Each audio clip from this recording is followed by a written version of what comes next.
வணக்கம், நான் உங்கள் முத்துக்குமாரி. இந்த வீடியோவில் நாம் மார்ச் மாதத்துக்கான ஆங்கில மாத ராசி பலன் பார்த்துட்ருக்கோம். ஸோ நம்ம சேனல் நீங்கள் இது வரைக்கும் சப்ஸ்கிரைப் பண்ணலைன்னா சப்ஸ்கிரைப் பண்ணிக்கோங்க, பெல் ஐக்கனை ப்ரெஸ் பண்ணிக்கோங்க. அதில் ஆல் அப்படின்னு ஒரு ஆப்ஷன் இருக்குது, அதை மறக்காமல் கொடுத்துக்கோங்க. ஸோ தட் நம்ம சேனலில் வரக்கூடிய எல்லா வீடியோஸும் உங்களுக்கு ப்ராப்பராக நோட்டிஃபை ஆகும். 12 ராசிகளோட வரிசையில் இப்போ நம்ம பார்க்க போகிறது மேஷ ராசி. மேஷத்துக்கு already early transits excellent. So அதை நம்ம ஆங்கில புத்தாண்டு ராசி பலனில் போட்டோம். சரி, இப்போ மார்ச் மாதத்துக்கு எப்படி இருக்குது? மாத கோள்கள் நிறையா மாறுமே. அப்போ இந்த கோள்கள்லாம் நமக்கு என்ன பாசிட்டிவ் நெகட்டிவ்ஸை கொடுக்குது, இந்த மாதம் ஓவராலாக எப்படி இருக்குது, டீட்டெயில்டாக பார்ப்போம். ஸோ இந்த மாதம் பார்த்துக்கிட்டிங்கன்னா 4 கிரகங்கள் மேஜராக டிரான்சிட் ஆகுது. இதெல்லாம் வந்துன்னா சூரியன், செவ்வாய், சுக்கிரன், புதன். ஸோ இதெல்லாம் மாத கோள்கள். இவங்க 4 பேருமே டிரான்சிட் ஆகிறாங்க. சில மாதங்களில் சில பிளானட்ஸ் ஐடியலாக ஒரே ஹவுஸில் இருக்கும். ஆனால் இந்த மாதம் இந்த 4 பிளானட்டோட டிரான்சிட்டுமே இருக்குது. ஸோ எப்படி இருக்க போகுது மேஷத்துக்கு அப்படின்னா, ஃபஸ்ட்டு நம்ம எடுத்துக்கக்கூடியது வந்து மேஷ ராசியோட ராசிநாதன் செவ்வாய். செவ்வாய் எங்கே இருக்கிறாரு? உச்ச நிலையில் இருந்தார். எப்போது? ஃபெப்ரவரி மந்தில். ஸோ மார்ச் 14க்கு மேலே இந்த மகரத்துலேருந்து கும்பத்துக்கு செவ்வாய் டிரான்சிட் ஆகிறாரு. பை மார்ச் 15 செவ்வாய் சனியோட வீடான கும்ப வீட்டுக்கு போகிறாரு. சரி, ஒரு பக்கம் இருக்கட்டும். செவ்வாய் வந்து இவ்வளோ நாள் உச்சமாக இருந்தார். இப்போ தன்னோட பகை வீட்டுக்கு, அதுவும் அந்த பகை ஸ்தானாதிபதியான சனியோடய போய் சேர போகிறாரு. இந்த மாதம் எப்படி இருக்க போகுது? ஸோ தேவையில்லாத வாக்குவாதங்கள், வம்பு இதெல்லாம் வந்தாலும் நீங்களே விலகி போய்க்கிறது நல்லது. ஏன்னா இதெல்லாம் தேடி வரும். காரணம், ராசிநாதன் செவ்வாய் அவரே ரொம்ப கோபமான கிரகம். ஸோ சனி இன்னொரு வம்பு பிடிச்ச கிரகம். ஸோ ஒரு வம்புக்காரனும் இன்னொரு வம்புக்காரனும் சேர்ந்து ஒரே வீட்டில் இருந்துட்டு இருந்தால் எப்படி இருக்கும்? அவரும் நம்ம ராசி அதிபதியாக இருக்கும்போது ஸோ சில வில்லங்கங்கள் நம்மளை தேடி வர்றதுக்கான வாய்ப்பு இருக்குது. ஆனால் ஒரு பெரிய ப்ளஸ் பாயிண்ட் என்னென்னா, மார்ச் 7ஆம் தேதி புதன் உங்களுடைய கும்பத்திலிருந்து மீனத்துக்கு டிரான்சிட் ஆகிறாரு. மீனம் அப்படிங்கிறது உங்களுடைய 12ஆம் இடம். 12ஆம் இடம் அப்படின்னா என்னது? விரயஸ்தானம். அப்போது அந்த புதன் யார்? 6ஆம் அதிபதி. எதிர்ப்புகளை குறிக்கக்கூடிய கிரகம். அவர் போய் 12ல் மறைகிறதுனால எதிரி விரயம், எதிர்ப்பு விரயம்னு நம்ம எடுத்துக்கலாம். அதாவது என்னதான் இந்த சனியும் செவ்வாயும் சேர்ந்து உங்களுக்கு சில பிரச்சனைகளை கொடுத்தாலும் மார்ச் 7ஆம் தேதிக்கு மேலே அங்கே போகக்கூடிய, மார்ச் 15க்கு மேலே தான் சனி செவ்வாய் சேர போகிறாங்க, அது வேறு விஷயம். அதுக்கு முன்னாடியே மார்ச் 7 வந்து அந்த புதன் 12ல் இருந்து எதிரிகளை அழிக்கக்கூடிய ஒரு தன்மையை உங்களுக்கு கொடுக்குறாரு. அழிக்கிறதுனா என்ன? எது கத்தி கம்பு எடுத்துகிட்டு போய் சண்டை போடுறது கிடையாது. ஸோ ஒன்று நீங்களே அவங்கள அவாய்ட் பண்ணிட்டு போவீங்க, அல்லது உங்களோட வில் பவர், உங்களோட பொட்டன்ஷியல், உங்கள் பாசிட்டிவிட்டியை பார்த்துட்டு அவங்களே பயந்து போய் இவர்கிட்ட மோத முடியாதுடான்ட்டு போயிடுவாங்க. ஸோ அதனால் நீங்கள் பெருசாக ஒன்றும் கவலைப்பட்டுக்க வேண்டாம். என்னதான் இருந்தாலும் இந்த செவ்வாய் போய் சனியோட சேர்றதுனால, போன மாதம் நான் ஒரு ஸ்பெஷல் ப்ரெடிக்ஷன் என்ன சொல்லியிருப்பேன்னா, செல்ஃப் கான்ஃபிடன்ஸ் அதிகமாகும் அப்படின்னு நான் சொல்லியிருப்பேன்.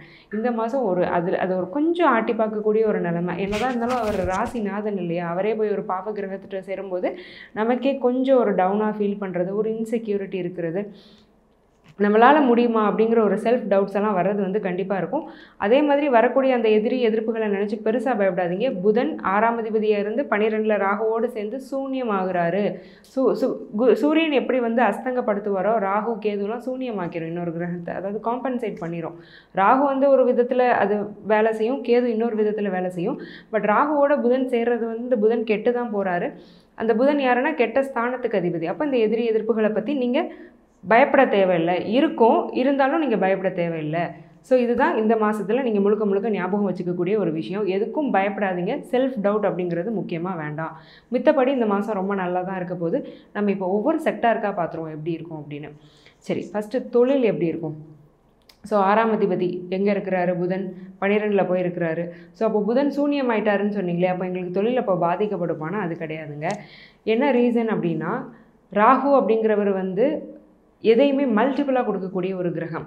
ஸோ அதோட உயிர் காரகத்துவமான அந்த எதிர்ப்புகள் அப்படி அழிஞ்சுது அப்படின்னு நம்ம சொன்னாலுமே, ஜட காரகத்துவமான தொழில், வேலை வாய்ப்பு, இந்த மாதிரியான விஷயங்களை ராகு ஒன்றும் டிஸ்டர்ப் பண்ண போகிறதில்ல. ஸோ தொழில் அப்படிங்கிறது இவ்வளோ நாள் எப்படி போயிட்டு இருந்ததோ அதே மாதிரி ரொம்ப நல்லா தான் போக போகுது.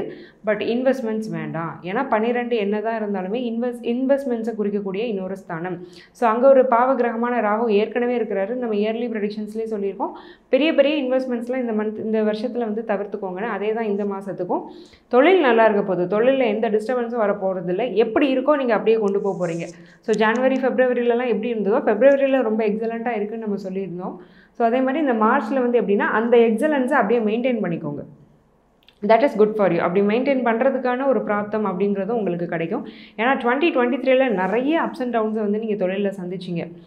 நிறைய விஷயங்கள் தெரிஞ்சாலும் பண்ண முடிஞ்சாலும் அதை உங்களால் ப்ராப்பராக எக்ஸிக்யூட் பண்ண முடியாமல் ரொம்ப கஷ்டப்பட்டீங்க.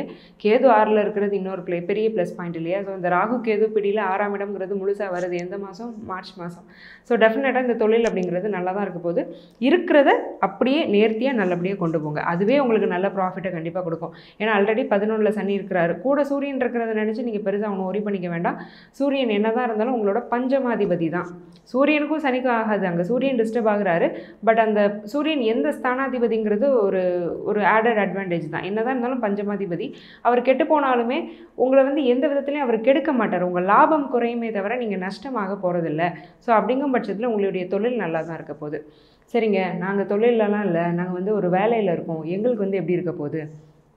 10ஆம் இடத்துல இருந்த செவ்வாய் first half of the month ரொம்ப எக்ஸலண்ட்டாக இருக்குது. ஏன்னா 10ஆம் இடத்துலேயே உங்கள் ராசி நாதனான செவ்வாய் இருக்கும்போது ஒரு நல்ல முன்னேற்றம் அப்படிங்கிறது உங்கள் வேலை வாய்ப்பில் இருக்க தான் செய்யுது. But second half of the மந்தில் தேவையில்லாத இன்டர்னல் பாலிடிக்ஸ் அப்படிங்கிறதுல உங்களை இந்த செவ்வாய் சிக்க வைப்பார். காரணம் சனியோட போய் சேர்றாரு. ஸோ என்ன பண்ணுங்கள் அப்படின்னா, கொலீக்ஸ் எல்லாம் ரொம்ப நம்பாதீங்க. ஒரு நாள் ஒரு ஹாஃப் டே பர்மிஷன் போட்டேன், என் ஃப்ரெண்டு ரொம்ப நாளாக என் கூட தான் வேலை செய்கிறாரு, அவரை நம்பி கொடுத்துட்டு போனேன், கடைசி பார்த்தா என் பேர் தான் கெட்டு போகுது, நான் கொடுத்ததே என் பின்னாடி பேக் ஸ்டாப் பண்ணுறாங்க, என்னை பற்றி தப்பாக போய் போட்டு கொடுக்குறாங்க, பேசுகிறாங்க, ஸோ ஆஃபீஸ் கொலீக்ஸ்லாம் எனக்கு எதிராக இருக்கிறாங்க, இன்டர்னல் பாலிடிக்ஸ் நடக்குது, இந்த மாதிரியான விஷயங்களை நீங்கள் ஃபீல் பண்ணக்கூடிய படி தான் இருக்கும் இந்த மந்தோட செகண்ட் ஹாஃப். ஸோ அந்த செகண்ட் ஹாஃபில் மட்டும் கொஞ்சம் கேர்ஃபுல்லாக இருந்துக்கோங்க. ஏன்னா நமக்கு தெரிஞ்சிருச்சு இதுதான் நடக்க போகுதுன்னு தெரிஞ்சிருச்சு. நமக்கு தெரியலை, அது கேஷுவலாக நடக்குதுன்னா நமக்கு ரொம்ப வலிக்கும். அந்த இடத்துல போனால் நீ விழுந்துருவ அப்படின்னு ஒருத்தவங்க சொல்கிறாங்க அப்படின்னா அந்த இடத்துல நம்ம கவனமாக இருந்துக்கிட்டோம்னா நம்ம விழவும் மாட்டோம், நமக்கு வலியும் தெரியாது. ஸோ இதுதான் பேசிக்கலி இந்த மந்த்லி ப்ரெடிக்ஷன்ஸ்லாம் உங்களுக்கு ஹெல்ப் பண்ணக்கூடிய ஒரு விஷயம். அதனால் நான் ஆல்ரெடி சொல்லிட்டேன். அப்போ நீங்கள் என்ன பண்ணிக்கோங்க, உங்கள் வேலையில் கரெக்டாக இருங்க. ரொம்ப முடியாத பட்சத்தில் மட்டும் லீவு போட்டுக்கோங்க. லெத்தாஜிக்காக இருக்காதீங்க, யாரையும் நம்பி உங்கள் வேலையை ஒப்படைக்காதீங்க. இதை மட்டும் பண்ணிக்கிட்டீங்கனாலே வேலை சூப்பர் தான். சரிங்க, நாங்கள் திருமணத்துக்கு வந்து வரன் பார்த்துட்ருக்கோம், எங்களுக்கு எப்படி இருக்கும்? சுக்கிரன் பாக்யஸ்தானத்தில் இருக்க போய் தான் இந்த மந்த் ஆரம்பிக்குது. ஆனால் மார்ச் 7ஆம் தேதிக்கு மேலே அவர் வந்து 10ஆம் இடத்துக்கு போகிறார், அது வேறு விஷயம். ஆனாலும் சுக்ரன் போகிறதுனால அந்த சனி தான் சுபத்துவமாக போகிறாரு. அந்த சனியை வந்து சுக்ரன் கன்ஜெக்ஷனால் சனி சுபத்துவமாக போகிறாரு. அந்த சுக்ரன் வந்து அங்கே போய் அஃபெக்ட் ஆக போகிறது இல்லை. ஏன்னா ராகு இருந்தால் சுக்ரனை கொஞ்சம் பலமாக கெடுப்பார். சனி சுக்ரன் வந்து அந்த அளவுக்கு சுக்ரனை பாதிக்காது. ஏன்னா சனி வந்து சுக்ரனோட நட்பு கிரகம் தான், நட்பு ஸ்தானத்துக்கு தான் போகிறாரு. ஸோ நீங்கள் அலையன்ஸ் பார்க்குறீங்க அப்படின்னா கண்டிப்பாக பார்க்கலாம். நிறைய பேருக்கு இன்டர் கேஸ்ட் மேரேஜ், அதாவது ரிலேஷன்ஷிப் கம் மேரேஜ், லவ் மேரேஜ்லாம் நீங்கள் அப்ரோச் பண்ணிகிட்டு இருக்கீங்கன்னா அது சக்ஸஸ் ஆகக்கூடிய மந்த் இந்த மந்த். ஏன்னா சுக்ரன் போய் சனியோட மாற்றாரு. சுக்ரன் சனி காம்பினேஷன் அப்படிங்கிறது inter caste, inter religious, inter community மேரேஜஸை வந்து குறிக்கக்கூடிய ஒரு காம்பினேஷன். ஸோ அதே மாதிரி வேறு லாங்குவேஜ் பேசக்கூடிய ஒரு ஸ்பவுஸ் உங்கள் பார்ட்னராக இருக்கலாம். இல்லை சில பேர் வந்து அரேஞ்ச்டு மேரேஜ்லேயே வந்து கம்யூனிட்டி ப்ரிஃபரன்சஸ்லாம் வந்து ஆள் கொடுத்து அந்த மாதிரிலாம் சர்ச் பண்ணிகிட்ருப்பீங்க அலையன்ஸ்க்கு. ஸோ அந்த மாதிரி பண்ணுறவங்களுக்குலாம் நிறைய இந்த மாதம் வந்து கல்யாணம் ஃபிக்ஸ் ஆகிறதுக்கான வாய்ப்பு இருக்குது. சரி, எங்களோட திருமண வாழ்க்கை எப்படி இருக்கும்? நாங்கள் 2 பேரும் ஹஸ்பண்ட் அண்ட் ஒய்ஃபு, நானும் என் ஹஸ்பண்டும் எப்படி இருக்கும்? என்னதான் இருந்தாலும் அந்த சுக்ரன் வந்து 10ஆம் இடத்துக்கு போகிறாரு. உங்களோட ஸ்பவுஸு, உங்களுடைய பார்ட்னரோட வேலை வாய்ப்புங்கிறது ரொம்ப நல்லாயிருக்கும். அவர் இவ்வளோ நாள் சம்பாதிச்சதை விட நல்லா சம்பாதிக்க ஆரம்பிப்பார். உங்கள் ஒய்ஃப்னால் அந்த அம்மா நல்லா சம்பாதிக்க ஆரம்பிப்பாங்க. இல்லை அவங்க புதுசாக வேலை தேடிட்டு இருக்காங்கன்னா கண்டிப்பாக கிடைக்கும். ஸோ இந்த மாதிரியான ஒரு நல்ல விஷயம் உங்களோட காம்பினேஷன்ஸ் அவங்களுக்கு கொடுக்கும். ஸோ உங்கள் 2 பேர் உள்ள அந்த டீப் ரிலேஷன்ஷிப், இன்டர்னல் ரிலேஷன்ஷிப் எப்படி இருக்கும்னா, 8ஆம் இடம் வந்து நல்லாயிருக்கு. தனுசில் வந்து இப்போ எந்த கிரகமும் இல்லை. 8ஆம் இடம் தான் டீப் ரிலேஷன்ஷிப்பை குறிக்கும். ஸோ ஒரு டீப் ரிலேஷன்ஷிப், ஒரு ஆழமான அன்பு புரிதல் அப்படிங்கிறது நீங்கள் வெளிப்படையாக எக்ஸ்ப்ரெஸ் பண்ண மாட்டீங்க. என்ன ரீசன்னா, ராசிநாதன் போய் சனியோடு சேர்ந்துட்டாரு. அப்போ ஃபஸ்ட்டே ஒரு ரிசர்வ்டு டெண்டன்சி உள்ளுக்குள்ளே வந்துடுது. வெளிப்படையாக எக்ஸ்ப்ரெஸ் பண்ணலைனாலும் உள்ளூர நல்ல அன்பு, பாசம், காதல் அப்படிங்கிறது கணவன் மேலேயோ மனைவி மேலேயோ உங்களுக்கு ஏற்படும். ஸோ ரிலேஷன்ஷிப்பை பொறுத்த வரைக்கும் இந்த மாதம் ரொம்ப நல்ல மாதம் தான். சரிங்க, நாங்கள் குழந்தைக்கு ட்ரை பண்ணிகிட்ருக்கோம், எங்களுக்கு எப்படி இருக்கும்? ரொம்ப நாள் குழந்தையில ட்ரை பண்ணிகிட்ருக்கோம், போகாத கோயில் இல்லை, பண்ணாத ட்ரீட்மெண்ட் இல்லை. ஸோ இந்த மாதமாவது அதுக்கான வாய்ப்பு இருக்கா? சூரியன் சனி கன்ஜெக்ஷன் இல்லையா? பட் ஒன்றும் பிரச்சனை இல்லை. மார்ச் 14th வந்து சூரியன் வந்து மீனத்துக்கு போய்ட்டுறாரு. மீனத்துக்கு போனால் என்ன, சூரியன் தான் ராகுவோடு சேர்ந்து கிரகணமான ஆக போகிறாரு. அப்போ என்ன, எப்படி நல்லா இருக்கும்னு எப்படி சொல்கிறீங்க அப்படின்னா, எஸ், ராகுவோட சேர்ந்து கிரகணமாக போகிறாரு, எல்லாமே உண்மை தான். ஆனாலும் சூரியன் தன்னுடைய உச்ச வீட்டுக்கு பக்கத்தில் இருக்கிறாரு. அதுவும் இல்லாமல் தனக்கு ரொம்ப பிடிச்ச நண்பரான குருவோட வீட்டில் இருக்கிறாரு. அங்கே சூரியனுக்கு ஸ்தான பலமும் இருக்குது. அந்த ஒரு தன்னோட உச்ச வீடு தன்னோட தான் ரொம்ப ஸ்ட்ராங்காக போகிற வீட்டுக்கு பக்கத்தில் இருக்கிறதுனால அதுவும் அந்த கிரகத்துக்கு ஒரு தனி பலம் தான். அது எந்த வார்த்தைன்னு ஜோதிடத்தில் சொல்லப்படலை, அதுக்கு என்ன பேர் வைக்கிறதுன்னு எனக்கு தெரியல. பட் இது நான் அனுபவபூர்வமாக உணர்ந்த உண்மை. எந்த கிரகம் தன்னோட உச்ச வீட்டுக்கு பக்கத்தில் இருக்கோ அந்த கிரகம் அந்த உச்ச வீட்டின் பலத்தில் பாதி இருக்குது. ஸோ நல்ல ஸ்ட்ரென்த்தோட தான் அந்த சூரியன் இருக்கிறார். அப்போது குழந்தை வாய்ப்புக்கு ரொம்ப நல்ல மாதம் தான் இந்த மாதம். நீங்கள் ட்ரீட்மெண்ட் பண்ணுறீங்கன்னா ட்ரீட்மெண்ட் சக்ஸஸ் ஆகிறது, கன்சீவ் ஆகிறது, ப்ரெக்னென்ட் லேடிஸ் இருக்கிறீங்கன்னா நார்மல் டெலிவரி ஆகிறதுக்கான வாய்ப்பு இந்த மாதத்தில் ரொம்ப அதிகம். சரிங்க, நாங்கள் ப்ராப்பர்ட்டி வாங்கலான்னு இருக்கோம். எங்களுக்கு எப்படி இருக்குது? எக்ஸலண்ட்டாக இருக்குது. ஏன்னா ரொம்ப ஆச்சரியம், சந்திரன் 4ஆம் அதிபதி. ஸோ 2.25 நாளுக்கு வந்து ஒவ்வொரு வீடாக டிரான்சிட் ஆகிட்டு இருக்க கிரகம் வந்து சந்திரன். ஸோ ரொம்ப பாசிட்டிவான விஷயம் என்னென்னா, மோஸ்ட் ஆஃப் த டேஸ் இந்த மந்த் ஒரு மோர் தென் ஒரு 20 to 21 டேஸ் வந்து ரொம்ப பாசிட்டிவான அமைப்பில் தான் சந்திரன் போகிறாரு. ஏன்னா அந்த பாவ கிரகங்கள் 3 இப்போ 4 வீட்டுக்கு ஸ்ப்ரெட் ஆகிருந்தது, தனுசுலேருந்து மீனம் வரைக்கும். ஃபெப்ரவரியில் பார்த்தீங்கன்னா இப்போ அது ஒரு 3 வீடாக ஷ்ரிங்க் ஆயிடுச்சு. அது ஒரு நல்ல விஷயம் தான். அட்லீஸ்ட் சந்திரன் இந்த தனுசில் கொஞ்சம் ரெஸ்ட்டில் இருப்பார். ஏன்னா தனுசு ஆல்ரெடி சந்திரனுக்கு ரொம்ப பிடிச்ச வீடு, குருவோட வீடு. அங்கேயே ஒரு பாவ கிரகமான செவ்வாயெல்லாம் உட்காந்து சந்திரமங்கல யோகம்னாலும் அது அமாவாசை அமைப்பு, சூரியனுக்கு கிட்டேயும் அந்த சந்திரன் வரும்போது அந்த செவ்வாயோட சேர்ந்து இன்னும் கெட்டு தான் போனார். ஸோ எல்லா இடத்துலையும் சந்திரமங்கல யோகம் வேலை செய்யும்லாம் சொல்லிட்டு இருக்க முடியாது. ஸோ அப்போது ஒரு வீடு அட்லீஸ்ட் சந்திரனுக்கு ஒரு எக்ஸ்ட்ரா கிடச்சிருக்குன்னு தான் சொல்லணும். அப்போ ஒரு கூட ஒரு 2.25 நாள் சந்திரன் நல்லா இருக்கிறாரு. So most of the month from till 24th March வரைக்குமே சந்திரனோட அமைப்பு நல்லா இருக்குது. ஸோ இன்வெஸ்ட்மெண்ட்டுக்கு வந்து ரொம்ப எக்ஸலண்ட்டான மந்த் இந்த மந்த். லிக்விட் கேஷ் ஃப்ளோ அப்படிங்கிறது உங்கள் கையில் ரொம்ப அதிகமாக இருக்கும். நீங்கள் மொத்தமாக இன்வெஸ்ட் பண்ணுறதை விட மந்த்லி பண்ணக்கூடிய இன்வெஸ்ட்மெண்ட்ஸ்னு சில விஷயங்கள் இருக்கும். இந்த சிட் போடுறது, அல்லது சில பேர் மியூச்சுவல் ஃபண்ட்ஸ்லேயே மாதம் 1000 ரூபாய் 5000 ரூபான்னு கட்டுவாங்க. இந்த மாதிரிலாம் ஒரு ஸ்கீமில் நீங்கள் இன்வெஸ்ட் பண்ணிங்கன்னா ரொம்ப நல்லாயிருக்கும். இந்த மந்த் நீங்கள் பல்ஜ் இன்வெஸ்ட்மெண்ட்டை விட இந்த மாதிரி குட்டி இன்வெஸ்ட்மெண்ட்ஸ் பண்ணுறது வந்து ரொம்ப நல்லது. சரிங்க, நாங்கள் வந்து ஃபாரினில் இருக்கோம். எங்களுக்கு எப்படி இருக்கும்? 5ஆம் அதிபதி 11. ஃபாரினில் இருந்துட்டு ரொம்ப நாளாக இந்தியா வரணும்னு யோசிச்சுட்டு இருக்கீங்கன்னா இந்தியா வரலாம். இப்போது இந்தியா வந்தால் நல்லா இருப்பீங்க. அதுக்கான பிராப்தம் இந்த கோச்சாரம் கொடுக்குது. பட் இது வந்து ரொம்ப முக்கியமான ஒரு லைஃப் டேர்னிங் டெசிஷன் இல்லையா? ஸோ இதுக்கு நீங்கள் வந்து உங்களோட சொந்த ஜாதகத்தையும் பார்த்துக்கிறது அவசியம். ஃபாரினில் இருக்கிறவங்க இந்தியாவுக்கு திரும்பி வரணும்னு பிளான் பண்ணிட்டு இருக்கீங்கன்னா வர முடியும். சரி, நாங்கள் அங்கேயே இருக்கோம், எங்களுக்கு எப்படி இருக்கும் அப்படின்னா நல்லாயிருக்கும். சூரியன் இருக்கிறதுனால உங்களோட ஹையர் அஃபீஷியல்ஸ் கிட்ட சின்ன வாக்குவாதங்கள், கிளாஷஸ், ஒரு சின்ன டிசப்பாயின்மெண்ட் வர்றதுக்கான பாசிபிலிட்டி இருக்குது. ஸோ வேலையில் கொஞ்சம் கரெக்டாக இருந்துக்கோங்க. நாங்கள் இப்போ ஃபாரின் போகணும் அப்படின்னா இந்த மாதம் அந்தளவுக்கு ஃபேவரபுளாக இல்லை. நெக்ஸ்ட் மந்த் ஃபோர்த்கமிங் மந்த் வந்து ரொம்ப நல்லாயிருக்கு. சரி, இதெல்லாம் சொல்லிட்டீங்க. எங்கள் ஹெல்த் எப்படி இருக்குது? ஃபர்ஸ்ட் ஆஃப் ஆல் கேது இருக்கிறதுனால ஹெல்த் இஷ்யூஸ் வந்து பெரிய அளவில் இல்லை.